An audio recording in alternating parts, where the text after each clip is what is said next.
3 Wishes of Dread. The wind howled through the graveyard as Asher stood at his father's grave, the full moon casting an eerie glow on the weathered tombstones. Clutching an ancient, tarnished lamp, Asher felt the weight of his final wish. He had discovered the lamp in his father's attic, hidden among dusty boxes and forgotten relics. A genie, bound to the artifact, had granted Asher 3 wishes, but with each wish, he found himself spiraling deeper into a nightmare of his own making.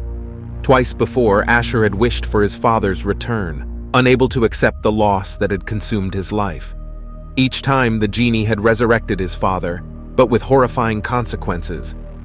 His father would rise from the grave, a twisted and tormented version of the man he once was, driven by an insatiable hunger for human flesh.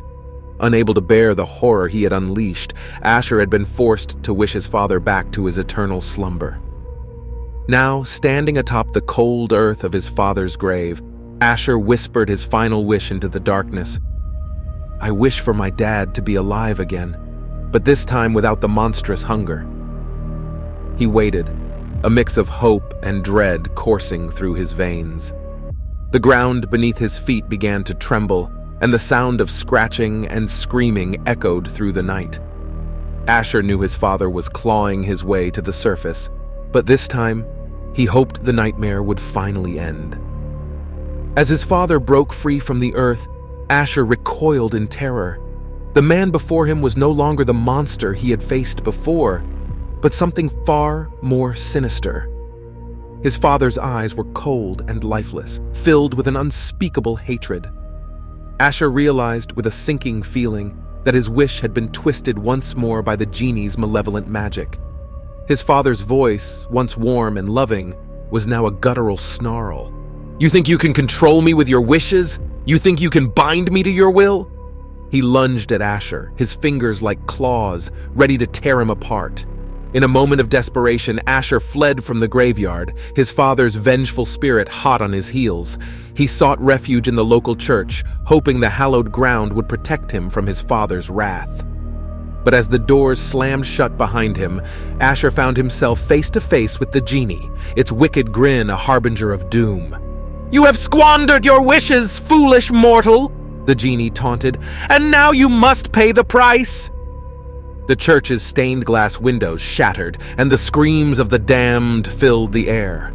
Shadows twisted and writhed, taking the forms of Asher's deepest fears. The vengeful spirit of his father stalked through the darkness, relentless in its pursuit. Asher, driven to the edge of madness by the horrors that surrounded him, knew there was no escape from the nightmare he had unleashed. His father's spirit, now a servant of the genie's malevolent power, cornered him in the church's highest tower. As the final moments of his life drew near, Asher realized the true cost of his wishes. He had sought to bring back the dead, to reclaim the love he had lost, but in doing so, he had only created a world of terror and suffering. With a final, desperate cry, Asher leapt from the tower, his body shattering against the cold, unforgiving ground below. The genie, its twisted mission complete, returned to its lamp, awaiting the day when another foolish mortal would unleash its dark power once more. The vengeful spirit of Asher's father, bound to the genie's will, was left to haunt the church and the graveyard where his mortal remains rested. As the years passed, the town where Asher once lived became a place of whispered legends and chilling tales, a cursed land where shadows and malevolent spirits held sway.